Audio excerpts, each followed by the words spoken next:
पर चर्चा हो रही है जो योगदान है इस गीत का स्वतंत्रता आंदोलन में। हालांकि बीजेपी का कहना है कि वो स्थान इतिहास में नहीं मिल पाया। क्या कहना है आपका? देखिए, आज आदरणीय प्रधानमंत्री जी ने जिस तरीके से उस समय की इतिहास को सबके सामने लाते हुए आए, स्पेशली जो अभी जेन जी पीढ़ी है उनके सामने लाते हुए, जिस तरीके से आदरणीय प्रधानमंत्री जी ने बंगाल की contribution for the independence struggle of this country, देश के स्वतंत्रता संग्राम में बंगाल का जो अवदान, कंट्रीब्यूशन, और उसके साथ वंदे मातरम जैसे गीत का, जिसे हम मंत्र बोलते हैं, ऐसे मंत्र जो भारत के अंदर इतना परिवर्तन लाया, भारत के हर हिस्से के लोग, आदरणीय प्रधानमंत्री जी ने एक भारत श्रेष्ठ भारत की उसको आख्या दी है।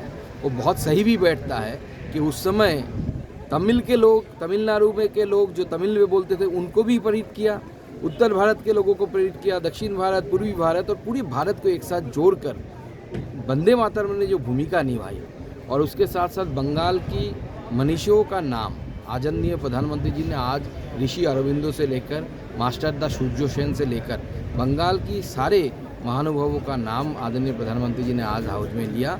ये बंगाल के लिए बहुत एक बड़ी सम्मान की बात है। आदरणीय प्रधानमंत्री जी का बहुत बहुत धन्यवाद देते हैं। लेकिन दादा, और वंदे मातरम के साथ कांग्रेस का अधिवेशन में, स्पेशली कलकत्ता में अधिवेशन बैठाकर जिस तरीके से उस वंदे मातरम के साथ छेड़छाड़ किया गया, उसको काटा गया, उसको छोटा किया गया, उसके ऊपर भी प्रधानमंत्री जी ने आलोकपात किया और पूरे देश के सामने कांग्रेस की जो घुटने टेकने वाली बात है, मुस्लिम लीग के सामने, अपीजमेंट पॉलिटिक्स के सामने कांग्रेस और कांग्रेस के नाम सहित जितने भी दल है, टीएमसी से लेकर बाकी सब इस अपीजमेंट पॉलिटिक्स के चक्कर में अपने माँ को भी काटने के लिए लोग तैयार है। इस मानसिकता है। लेकिन दादा, जिस बंगाल में वंदे मातरम का जन्म हुआ, जहाँ पे रचना हुई, जिसने स्वतंत्रता आंदोलन की दिशा बदल दी, उसी बंगाल में आज बहुत कुछ बदल रहा है। वहाँ पर बाबर के नाम की मस्जिद बनने लगी है। देखिए, आज वंदे मातरम को लेकर प्रधानमंत्री जी ने जो बताया ना कि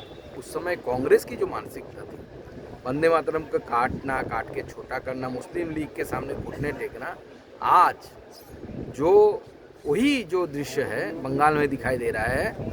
मुस्लिम अपीजमेंट, मुस्लिम वोट बैंक के लिए ममता बनर्जी घुटने टेक रही है फेनेटिक पीपल के सामने, जो बंगाल की स्थिति को खराब करना चाहते हैं, और इसीलिए बार बार उनके द्वारा इस तरीके की काम हो रहे हैं। और जब बीजेपी का कोई जुलूस होता है, पॉलिटिकल जुलूस या पॉलिटिकल प्रोग्राम, आप मंच तोड़ देते हैं, आप अलाउ नहीं करते। मुझे कितनी बार अरेस्ट किया, जुलूस करने के लिए अरेस्ट किया गया, दूसरे कुछ काम के लिए नहीं। तो आप क्या बाबरी मस्जिद का स्टेज नहीं तोड़ सकते थे? लेकिन नहीं तोड़ा क्योंकि अपीजमेंट पॉलिटिक्स। लेकिन दादा, जेडीयू सांसद हैं कौशलेंद्र कुमार, आपके अलायंस पार्टनर हैं, वो ये कह रहे हैं कि सबको संवैधानिक अधिकार है, बाबरी मस्जिद बन जाए, दिक्कत क्या है? देखिए, मुझे लगता है कि हमने अपना स्टैंड क्लियर किया है। बंगाल बीजेपी का स्टैंड मैं कह सकता हूँ, बाकी बात तो नहीं कह सकता। देखिए, बाबर एक आक्रांता था और आक्रांता ही रहेगा। अब जितने चाहे उनके नाम से मस्जिद बना दे, हॉस्पिटल बना दे, तो काम नहीं आए, तो कोई किसी काम का नहीं कर। बाबर यहाँ पे आया था बाहर से, यहाँ पे वैंडलिज्म हुआ था, हिंदुओं को मारा गया था, काटा गया था, मंदिर तोड़े गए थे। It is a historical fact, कोई चेंज नहीं कर सकता है इसको।